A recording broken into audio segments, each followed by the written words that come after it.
ખેડૂતોની વાત કરવી છે. ગુજરાત સરકાર ડિજિટલ, હવે ખેડૂતો માટે થઈને એક પોર્ટલ છે આપણે ત્યાં ખેડૂત પોર્ટલ. એની પર પહેલે તો એક સિસ્ટમ એવી લાવવામાં આવી છે કે વહેલા તે પહેલાના ધોરણે અરજી કરો અને લાભ મેળવો. પણ આ સિસ્ટમ કેટલી યોગ્ય છે? કોઈ ખેડૂત, ગામડાનો ખેડૂત જેને બિચારાને કશું આવડતું નથી, કમ્પ્યુટરનો ક ખબર નથી પડતી, આખી જિંદગી ખેતી કરી છે, એ કેવી રીતના વહેલા તે પહેલાના ધોરણે અરજી કરશે? કારણ કે સર્વરમાં એટલો લોડ હોય છે, ક્યાંથી અરજી કરાવશે? ધક્કા ખાય છે ખેડૂતો.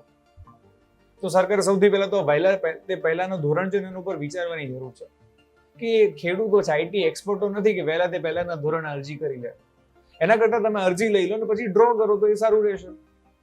પરંતુ ચલો માની લો ખેડૂત બિચારો હેરાન થઈ નજીકના કોઈ સેન્ટરમાં જાય, 100-150 રૂપિયા આપે, અરજી કરાવે. હકીકતમાં એવું છે કે ઈ ગ્રામની અંદર અરજી કરવાની હોય, પણ ઈ ગ્રામમાં તમને બધાને ખબર છે કે શું ચાલી રહ્યું છે, શું ધાંધિયા ચાલી રહ્યા છે.